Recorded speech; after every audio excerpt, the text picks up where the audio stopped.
জগন্নাথ বিশ্ববিদ্যালয়ের কাঙ্ক্ষিত যক্ষ নির্বাচন অনুষ্ঠিত হতে যাচ্ছে এবং ইতোমধ্যে প্রায় ৩ ঘন্টা নির্বাচন সম্পন্ন হয়েছে।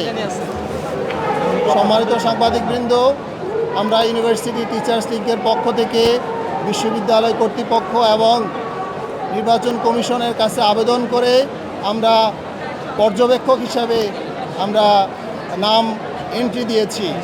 আমি এই বিশ্ববিদ্যালয়ের শিক্ষক, আমি ইতিহাস বিভাগের অধ্যাপক। আমার পাশে রয়েছেন কম্পিউটার সায়েন্স ইঞ্জিনিয়ারিং বিভাগের অধ্যাপক ডক্টর আবুল আয়েক। আমার পাশে রয়েছেন জনাব আশরাফ উদ্দিন ভূগোল ও পরিবেশ বিভাগের, এবং আমার এর পাশে রয়েছেন আরেকজন সম্মানিত শিক্ষক জনাব শরীফুল ইসলাম। আমরা প্রত্যেকটা, আমি প্রফেসর ডক্টর মোহাম্মদ বেলাল হোসাইন, আমি ইউনিভার্সিটি টিচার্স লীগ কেন্দ্রীয় কমিটির সদস্য সচিব এবং এই জগন্নাথ বিশ্ববিদ্যালয়ের সদস্য। সম্মানিত সাংবাদিকবৃন্দ, আমরা ঠিক সকাল 9টা থেকেই কেন্দ্রগুলোতে পরিদর্শন শুরু করি। কেন্দ্রগুলো অত্যন্ত শান্তিপূর্ণভাবেই নির্বাচন শুরু হয়েছে এবং সকাল থেকে উৎসব মুখর পরিবেশে নির্বাচন হচ্ছে। আপনারা যদিও জানেন, সকালে ঠান্ডা থাকার কারণে উপস্থিতির সংখ্যা সকালের দিকে কম ছিল। বেলা বাড়ার সাথে সাথেই উপস্থিতির সংখ্যা অনেক বেড়েছে। এখন প্রত্যেকটা কেন্দ্রে লম্বা লাইন আমি দেখেছি। কিন্তু একটি বিষয় আপনাদেরকে অবহিত করা প্রয়োজন। আমি সকল নির্বাচনের সাথে সংশ্লিষ্ট যারা অফিসার, রিটার্নিং অফিসার, সহকারী রিটার্নিং অফিসার এবং যারা কেন্দ্রে বিভিন্ন বিভিন্ন প্রার্থীর এজেন্ট হিসেবে যারা রয়েছেন তাদের সাথেও কথা বলেছি। সবাই এই নির্বাচনের ব্যাপারে শান্তিপূর্ণভাবে নির্বাচন হচ্ছে। কিন্তু দুর্ভাগ্যবশত হলো সত্য, একটি কেন্দ্রে আমি প্রথম লক্ষ্য করি যে একজন এজেন্টের হাতে একটা বড় বই। সেই বড় বইয়ের মধ্যে যখন দেখি সে বই উল্টাচ্ছে আর বইয়ের উল্টা পাশে এই ধরনের পেজটা রয়েছে, এজেন্টের কাছে এটি দেখেছি।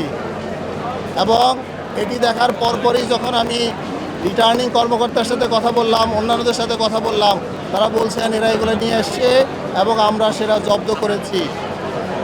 সম্মানিত সাংবাদিকবৃন্দ, আমরা কয়েকটি কেন্দ্রে যে এই বই পেয়ে ইনস্ট্যান্ট আমরা এগুলো সংগ্রহ নিয়ে এসেছি, কেন্দ্র থেকে এখানে এগুলো নিয়ে আসছি আপনাদের জন্য। দেখেন, আমি বলছি এটা কোন প্যানেল করেছে, কারা করেছে বিষয়টা তা নয়। এটি দেখেন, বিষয়টি হচ্ছে আমাদের এখানে আইডি কার্ড রয়েছে, বিশ্ববিদ্যালয়ের যে আইডি কার্ড, সে আইডি কার্ড রয়েছে ঠিক উল্টাপাশে একটি প্যানেলের নাম সহ পরিচিতি। এখানে দুইটা বিষয় বলতে চাই। প্রথমত, এই লিস্টটা বিশ্ববিদ্যালয় প্রশাসনের কাছ থেকে বা নির্বাচন কমিশনের কাছ থেকে কীভাবে এই সংশ্লিষ্ট প্রার্থীদের কাছে গেল এবং সংশ্লিষ্ট প্রার্থীদের কাছে যাওয়ার পরে তারা এই লিস্ট করে কেন্দ্রে ঢুকিয়ে দিয়েছে। এটি আমি মনে করি আমরা শিক্ষকরা এত কষ্ট করে একটি নির্বাচন আয়োজন করার জন্য কাজ করেছি, শিক্ষার্থীরা দিনের পর দিন আন্দোলন সংগ্রাম করে একটি নির্বাচন করার জন্য কাজ করেছে। সেই জায়গায় কেন্দ্রের মধ্যে এই ধরনের ব্যালট, এই ধরনের সিট যাওয়া, এটা কোনোভাবেই কাম্য নয়। আমরা সাথে সাথেই এর প্রতিবাদে নির্বাচন কমিশনের প্রধানের সাথে দেখা করেছি, তাদেরকে বলেছি ইমিডিয়েট অ্যাকশন গ্রহণ করেন এবং সকল কেন্দ্র থেকে এগুলো সংগ্রহ করে আপনারা নিয়ে আসার ব্যবস্থা করেন এবং যারা এর সাথে জড়িত, যারা এই লিস্ট সরবরাহ করেছে তাদের ব্যাপারেও অ্যাকশন গ্রহণ করতে হবে। সাংবাদিকবৃন্দ, আমরা চাই একটি শান্তিপূর্ণ নির্বাচন অনুষ্ঠিত হোক। বিশ্ববিদ্যালয় শিক্ষার্থীদের দীর্ঘ প্রতীক্ষিত সেই নির্বাচন আজকে অনুষ্ঠিত হচ্ছে। আমরা এই নির্বাচনকে শান্তিপূর্ণভাবে সকলের অংশগ্রহণের মধ্যে দিয়ে নিশ্চিত করার জন্য আমরা বলছি। আমরা সর্বশেষ একটা কথা বলবো, নির্বাচন আরও কয়েক ঘন্টা চলবে। বিশ্ববিদ্যালয়ের শিক্ষার্থীরা যাতে কোনো ধরনের প্রভাবে প্রভাবিত না হয়ে তাদের ন্যায্য অধিকার, ন্যায্য ভোট তারা দিতে পারে, আপনাদের সাংবাদিকবৃন্দের কাছে আমরা সেই প্রত্যাশা করি। একই সাথে বিশ্ববিদ্যালয় প্রশাসন এবং নির্বাচন কমিশনের কাছেও প্রত্যাশা করব কারোর জন্য যাতে আলাদা ফ্যাসিলিটি দেওয়া না হয়। আমার শিক্ষার্থীরা যাতে নির্দ্বিধায় কোনো ধরনের প্রভাব প্রতিপত্তি ছাড়াই নির্বাচনে অংশগ্রহণ করতে পারে এবং ভোট দিতে পারে।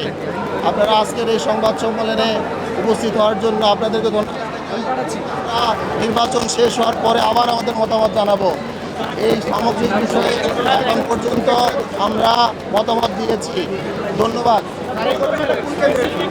আমি সাজিদ ভবনের কয়েকটি কেন্দ্রে এটি পেয়েছি, কেন্দ্রের নাম আমি বলবো না আপনাদের।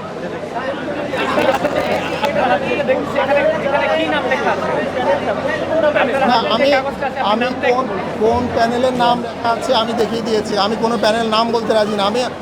আমি শিক্ষক। আমার কথা হচ্ছে আপনি দেখে নেন,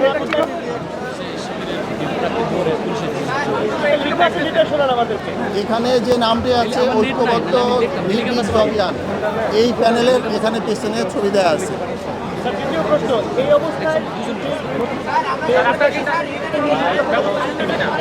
না, আমরা এখনো কোনো চূড়ান্ত মতামত দিচ্ছি না। আমরা অবজার্ভ করতেছি। আমরা নির্বাচন কমিশনকে জানিয়েছি, আমাদের এই অবজারভেশন নির্বাচন কমিশনকে জানিয়েছি।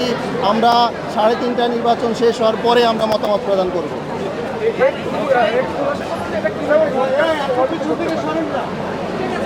এটি কিভাবে ভোট কেন্দ্রকে ভোটারকে প্রভাবিত করতে পারে, আমি মনে করি সাংবাদিকরা সবাই এটা জানার কথা। ভোট কেন্দ্রে একজন প্রার্থীর এরকম প্যানেল সহ বসে থাকা এবং সেটা নিয়ে কাজ করা, দেখানো, এটা কিভাবে প্রভাবিত করবে আমার এখানে উত্তর দেওয়ার কিছু নাই।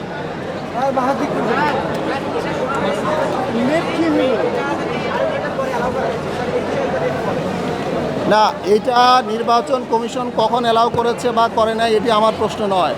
আমার প্রশ্ন দুইটি। প্রথমত হচ্ছে এই যে আইডি কার্ড, এই আইডি কার্ড নির্বাচন কমিশনের আইডি কার্ড কেমনে বাইরে চলে গেল, ব্যক্তিগত তথ্য। দ্বিতীয় হচ্ছে সেই আইডি কার্ডের মধ্যে এই প্যানেল লিস্ট এসে সেটা কীভাবে নির্বাচন কমিশনের ফাঁকি দিয়ে বা যেভাবে বলেন আপনারা কীভাবে এটি কেন্দ্রে গেল, এটা হচ্ছে আমার প্রশ্নের ব্যাপার।